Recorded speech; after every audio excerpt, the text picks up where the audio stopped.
I hadn't put running shoes on in over a year. I was a big time power lifter. I lifted weights heavy, that's what I did. I got back home from Iraq, went straight to free fall school, and then this happened. So I called Chris Kostman up on a Wednesday. He says, look man, the only way you can qualify for my race is to run 100 miles at one time in 24 hours or less. There happened to be a race that Saturday, so 4 days later. And he said, if you qualify by running 100 miles or less in 24 hours, I will consider you my race. I'm gonna cut to the chase. I signed up for this race. It's called the San Diego One Day, where you run around a 1 mile track for 24 hours to see how many miles you can get. My goal was 100 miles.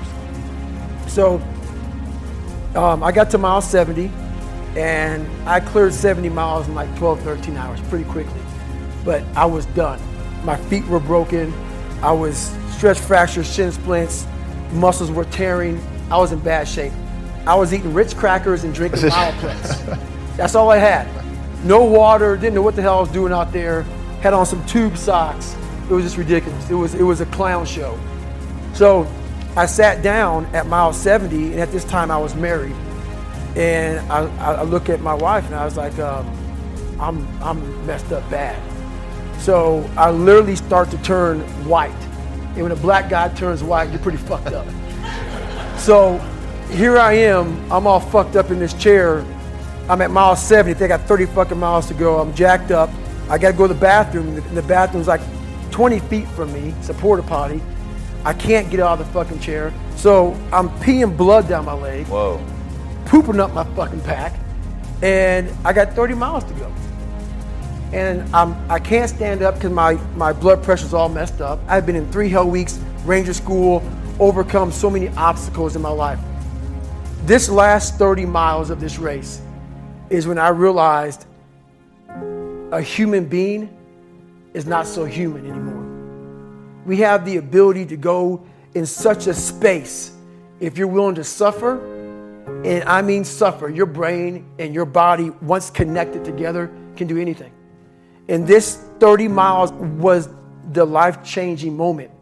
I was out of it. I was in the worst pain in my entire life. I was, to me, on the brink of death. And I was able to chunk this 30 damn miles into small pieces. I was so driven, and I'm not gonna say motivated because motivation's crap. Motivation comes and goes. When you're driven, whatever's in front of you will get destroyed. So I sat in this chair and I was so driven to succeed in this race. And at this time, everybody goes, were you thinking about the guys that died? And I'm not gonna lie to you, I wasn't. This became a personal thing. This became me against this race, me against the kids that called me nigger, me against me. It just became something that I took so violently personal. And I broke this thing down into small pieces. I said, okay, I gotta get nutrition. I gotta be able to stand up before I can get off this curb and get off this chair and be able to go 30 miles.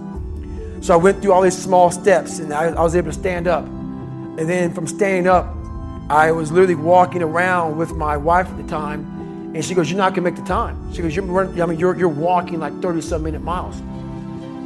I got to mile 81, and the second she said that I'm not gonna make the time, I ran the last 19 miles, nonstop. And I can show you right now when we get done with this. Matter of fact, I'm gonna show you right now. This was years ago, and I had to put compression tape on my ankle. And so this was years ago. I had literally the size of $50. I had to get compression tape, and I taped up my ankles and I taped up my feet. And that's how I got through that race. If you concentrate solely on your career, you can get a long way in your career. And I would say that that's a strategy that a minority of men preferentially do. That's all they do. They work like 70, 80 hours a week. They go flat out on their career. They're staking everything on the small probability of exceptional status in a narrow domain. But it's hard on them. They don't have a life. It's very difficult for them to have a family. They don't know how to take any leisure activity. Like, they get very one-dimensional. Now, it may be that unidimensionality is the price you have to pay to be exceptional at one thing, right? Because if you're going to be something like a genius level mathematician, and you want to do that or a scientist say, it's like you're in your lab all the time, you're working 70 hours a week or 80 hours a week, you're smart, you're dedicated, you're unidimensional, and that's how you get to beat all the other people who are doing that. It's the only way. But the problem is you don't get a life. Now, if you love being a scientist and you have that kind of focus of mind, well, first of all, you're a rare person, and second, you're going to pay for it. But fine, more power to you. But it's a risky business to do that. You sacrifice a lot for it. You know, and I would say most often, if you're speaking about having a healthy life, that isn't what you do. You spread yourself out more. So, you know, you have a family, you have some things that you do outside of work that are meaningful to you and useful. You have a network of friends. Well, those 3 things alone, or 4 things alone, are plenty to keep you well oriented. And then if one of those things collapses, you know, everything doesn't go. Now, the price you pay for that is the more you strive to optimize that balance, the less likely you are to be fantastically successful at any single one of them. But you might have a very, you know, if you consider your life as a whole, that might be a winning strategy. One of the things Carl Jung said, I really liked this. He thought that men went after perfection and women went after wholeness. So they're different value, they're different, there's something different at the top of the value hierarchy. So perfection would be stake it all on one thing and look for radical success. The wholeness idea is more like, well, I want one thing in my life to be 150%, or I want 5 things in my life to be 80%. Well, there's a lot more richness in a life where you have 5 things operating at 80%, but you're not operating at any of them at 150%. So, and I really believe this because I've watched men and women go through their careers now for a long period of time, and one of the things that, there's lots of things that produce this, but one of the things that I've noticed is that mostly women in their 30s bail out of unidimensional careers. They won't do them. They won't put in the 80 hours a week that they would have to put in order to dominate that particular area. And it isn't, the reason that they won't do it is because they decide it's not worth it. And no wonder, because why would that be worth it? You have to ask yourself that. It's like, well, you want to be an outstanding scientist. It's like, okay, really, that's what you want. Because that means that's what you do. Because you're competing with other people, you know, they're smart, they're hardworking, and if you want to be at the top, you have to be smarter and work harder than any of them. That's discipline as the precondition for freedom, right? Which is actually a Nietzschean idea, at least in part. I mean, it's older than that. It's the apprenticeship idea. It's that before you can be a painter who can paint what's beyond mere memory, you have to inculcate that discipline skill, and a lot of that is painful repetition and hard grinding work. It's the sacrifice of the present for the future. But once you manage that, then things open up, and virtually everything you learn of value is like that. It's very, very, very difficult to learn to write, and there's arbitrary rules that you have to follow and bind yourself to. And while you're learning those rules, the probability that you have any creative freedom to speak of or any facility with the rules is very low. You're a rank beginner. And even to some degree, whatever creativity you have is going to have to be stifled while you're passing through that keyhole. But if you pass through it, then something massive opens up on the other side. And it is definitely the case that disciplinary institutions, universities, are exactly that. Is they're places of guidance, and they're places to encourage people to develop the discipline that's necessary to see beyond the discipline. I mean, that's why we have disciplines, right? I mean, the words aren't there by accident.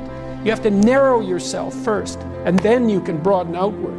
And so that's part of the process of maturation. That's part of the sacrifice of childhood. Say, in childhood you're nothing but potential, but it's not realized and you don't know how to realize it. And so then the question is, well, how do you get to a point where you realize the potential? And the answer is, you sacrifice almost all of it to a single direction. That's the thing about growing up, is that when you're a teenager and a young adult, you have to sacrifice everything you could have been as a child to be the one thing that you're aiming at.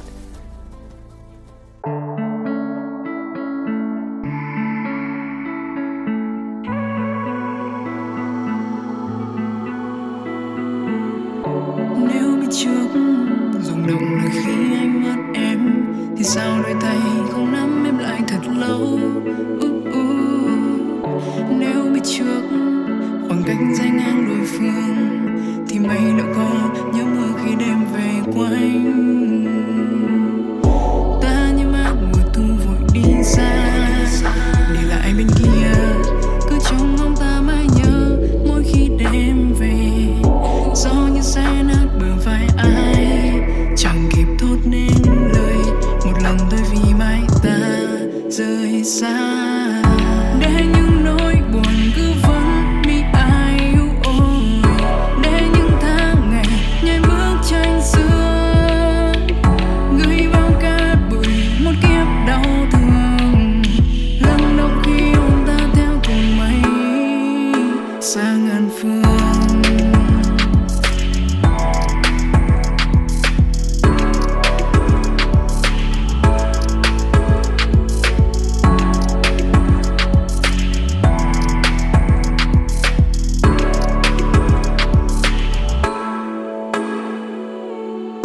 Những ký ức giờ chỉ còn trong nỗi nhớ của anh người.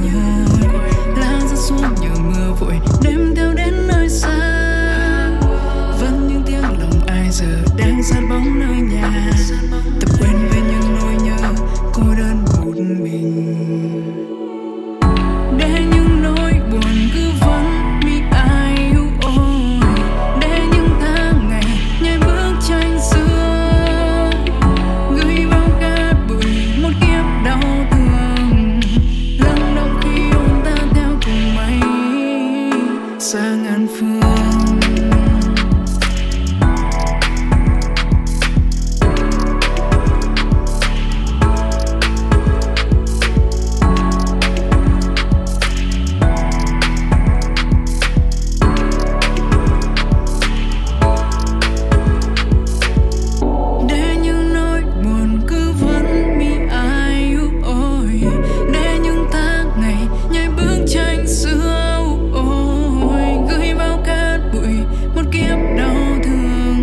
cuộc đời thật vui khi ta có nhau trong đời.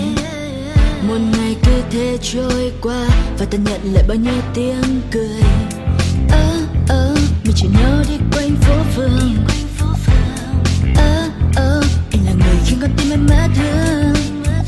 Chỉ cần ngày và nắng lên đèn Facebook được sáng tên là cuộc đời của ta cứ trôi như êm đềm. Chỉ cần ngày và nắng lên đèn Facebook được sáng tên là cuộc đời của ta sống trong mini game. Mình nhảy múa trong phòng toàn hơi men, cùng đắm say trong đi ở nhà cũ mẹ. Mình cùng đưa nhau sang Paris để ngày trái tim ta thân thì làm những điều mà ta muốn khi nhạc trình thì ta xuống uống cạn ly khi trái đến nơi đây vẫn còn suy. Đừng mơ đến được với như hồng màu bất chế độ yêu anh như tình yêu màu hồng.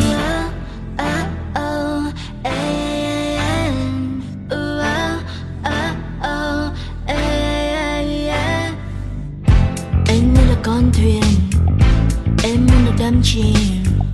Anh như là cơn nghiện, làm con tim em yêu đến phát điên. Mình chỉ nhau đi quanh phố phường. Anh là người khiến con tim em mất thương. Chỉ cần ngày và nắng lên đèn Facebook được sáng tên là cuộc đời của ta cứ trôi như êm đềm. Chỉ cần ngày và nắng lên đèn Facebook được sáng tên là cuộc đời của ta sống trong mini game. Mình nhảy múa trong phòng toàn hơi men, cùng đắm say trong đi ở nhà cũ mẹ. Mình cùng đưa nhau sang Paris để ngày trái tim ta thân thì làm những điều mà ta muốn khi nhạc trình thì ta xuống uống cạn ly khi trái đến nơi đây vẫn còn suy. Để mơ đến được với như hồng màu bất chế độ yêu anh như tình yêu màu.